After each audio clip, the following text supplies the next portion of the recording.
আসসালামু আলাইকুম রহমতুল্লাহ। আশা করছি সবাই ভালো আছেন, সুস্থ আছেন। আজকে আপনাদের জন্য নতুন একটি ভিডিও টিউটোরিয়াল নিয়ে আসলাম। আজকের টিউটোরিয়ালটি হচ্ছে এক্সেলের ট্রিম ফাংশনের উপর। তো ট্রিম কথা থেকে আমরা বুঝতে পেরেছি এটা ছাঁটাই বাটাই বা কাটা ছেঁড়া এরকম কিছু বোঝায়, ছাঁটাই বাটাই করা। হ্যাঁ, তো অতিরিক্ত কোনো জিনিসকে ছাঁটাই বাটাই করে একটা পরিমার্জন করাকেই ট্রিমিং বলা হয়। হ্যাঁ, সো এখানে যদি আমরা দেখি এক্সেল ট্রিম ফাংশন আসলে কীভাবে কাজ করে, তো দেখেন এখানে কয়েকটা নাম লেখা আছে ডান পাশের কলামে, নেম কলামে বাইজিদ ফয়সাল, নিকোলাস, এরকম কয়েকজনের নাম এখানে লেখা আছে। তো যদি একটু লক্ষ্য করেন, এই বাইজিদ ফয়সাল লেখার আগে কিন্তু একটা বেশ স্পেস আছে। হ্যাঁ, একটা ব্যাখাপ্পা দেখাচ্ছে। তেমনইভাবে নিকোলাস কিস্কুর পরেও একটা বেশ স্পেস আছে, যেটার কারণে এটা ব্যাখাপ্পা দেখাচ্ছে। তো এই লেখাটা কিন্তু মাঝে আছে, দেখেন এই লেখাটা কিন্তু মাঝে আছে, কিন্তু তারপরও ডান পাশে কী আছে, বেশ একটা স্পেস আছে। ফ্লোরা কর্মকার, দেখেন ফ্লোরা কর্মকারের নামের মাঝে কিন্তু একটা স্পেস আছে। নুসরাত জাহান, তার নামের মাঝেও স্পেস আছে বেশ। তো প্রত্যেকটা বারবারা কিস্কু, ইমরান মিয়া, প্রত্যেকটা স্পেস আছে। এগুলো কিন্তু দেখতে ব্যাখাপ্পা লাগে। এখন এটা না হয় আমার 5টা বা 6টা ডেটা আছে, ছয় জনের লিস্ট আছে বলে আমি দেখতে পাচ্ছি কোথায় স্পেস আছে। এরকম যদি আমার 100 বা 200 বা 1000, 2000, 10,000 এরকম মানুষের লিস্ট থাকে এবং তাদের নামের মাঝে এরকম থাকে, তাহলে দেখা যাবে হচ্ছে আমাদের আলটিমেট গোল অর্জনে অসুবিধা হবে। আমরা কোনো রকম প্রিন্ট দিতে গেলে বা কোনো রকম কাজ করতে গেলে এই ডেটাগুলো নিয়ে খুব সমস্যায় পড়তে হবে।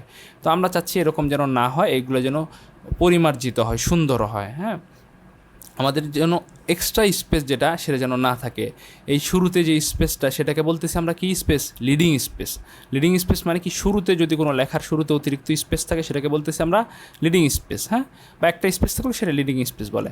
শেষে যদি কোনো লেখার শেষে যদি স্পেস থাকে সেটাকে বলি আমরা কি, ট্রেইলিং স্পেস। এবং কোনো দুই লেখার মাঝে যদি কোনো স্পেস থাকে, দুই ওয়ার্ডের মাঝে যদি অতিরিক্ত স্পেস থাকে সেটাকে আমরা বলতেছি এক্সট্রা স্পেস। তো স্পেস সাধারণত 3 ধরনের, লিডিং, ট্রেইলিং, এক্সট্রা স্পেস। তো ট্রিম ফাংশন করে কি, এক্সেলের এই 3 ধরনের স্পেসটা সে রিমুভ করে, কিন্তু করে না কোনটা, সে লেখার মাঝে যে বাইজিদ ফয়সালের এই লেখার মাঝে যে একটা স্পেস, সেটাকে সে রিমুভ করে না। কেন করে না? সে ধরে নেয় এই লেখাটা ঠিক আছে, 2টা ওয়ার্ডের মাঝে একটা স্পেস থাকাটা উচিত। হ্যাঁ, এটাই সুন্দর, শোভনীয়। কিন্তু একের অধিক যদি 2টা লেখার মাঝে স্পেস থাকে সেটাকে সে রিমুভ করে দেয়। তবে যদি লেখার আগে কোনো একটা লেখার আগে যে লিডিং স্পেস থাকে, সেই লিডিং স্পেস একটা থাকুক 100 থাকুক, প্রত্যেকটাই সে রিমুভ করে দেবে, কারণ এটা শোভনীয় নয়। তেমনভাবে ট্রেইলিং স্পেস, অর্থাৎ লেখার শেষে যদি কোনো স্পেস থাকে, সেটা একটা হোক 100 হোক, সবগুলাই সে রিমুভ করে দেবে। এটাই হচ্ছে ট্রিম ফাংশনের কাজ। এই যে দেখেন, এগুলো প্রত্যেকটাই ট্রিম ফাংশন দিয়ে কী সুন্দর করে লেখা হয়েছে, কিন্তু তাদের মাঝে যে স্পেস, একটা স্পেস আছে, সেটা কিন্তু রিমুভ হয় নাই।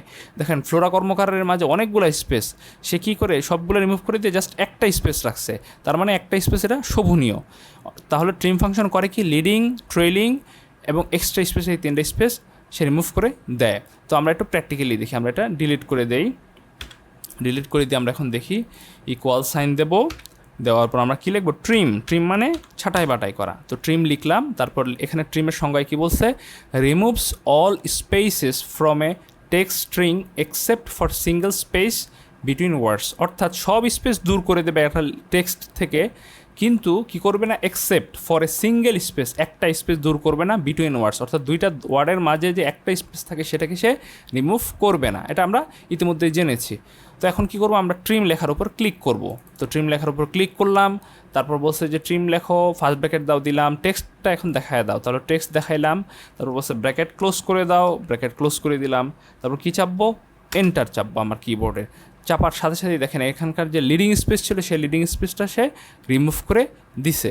এখন আমি নেক্সটেরটা দেখব, নেক্সটে কী আছে, ট্রেইলিং স্পেস, এটা রিমুভ করব। তো আবার ইকুয়াল টু TRIM ট্রিম দিলাম, ট্রিম লেখার উপর ডাবল ক্লিক করলাম।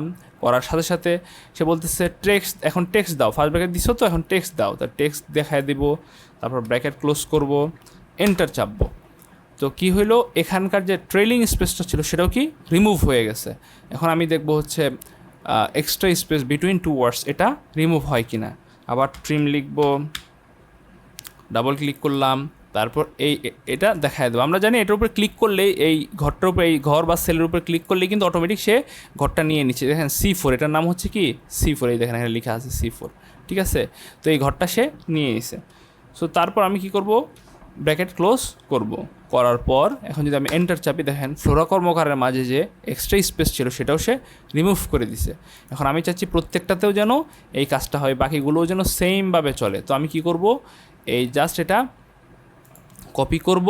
কপি করে কি করতে পারি, এই তিনটা সিলেক্ট করে আবার মাউসের রাইট বাটন প্রেস করে পেস্ট অপশনে যাবে। পেস্ট অপশনে একটা অপশন আছে ফর্মুলাজ, এখানে ক্লিক করার সাথে সাথেই দেখেন এটা কি হয়ে গেছে, এটা পেস্ট হয়ে গেছে এবং প্রত্যেকটাও সেম কাজ হয়ে গেছে। এই ফর্মুলাটা 3টা ঘরেই পেস্ট হয়ে গেছে। আরেকটা কী করা যেতে পারে, আমি হচ্ছে কি করব, আমি এই ফ্লোরা কর্মকার লিখার যে ঘরটা আছে, যেহেতু এখানে ফর্মুলা আছে, এটার ঠিক ডান পাশের নিচের কোনায় যাব। যখনই আমার মাউসের কার্সরটা মোটা সাদা থেকে চেকন কালো হয়ে যাবে, তখন আমি মাউসের লেফট বাটন প্রেস করে ধরে নিচে নিয়ে যাব। দেখেন নেওয়ার সাথে সাথে প্রত্যেকটা ঘরেই কি সেম কাজটা হয়ে গেছে। এক্সট্রা স্পেস, ট্রেলিং স্পেস এবং লিডিং স্পেসগুলো কি হয়ে গেছে, রিমুভ হয়ে গেছে। তো এভাবেই কিন্তু এক্সেলের ট্রিম ফাংশন দিয়ে খুব সহজেই ট্রিমিং করতে পারবেন, এক্সট্রা স্পেস দূর করতে পারবেন। পরবর্তীতে নতুন কোনো টিউটোরিয়ালে দেখা হবে। সে পর্যন্ত আপনারা ভালো থাকুন, সুস্থ থাকুন। আসসালামু আলাইকুম ওয়া রাহমাতুল্লাহ।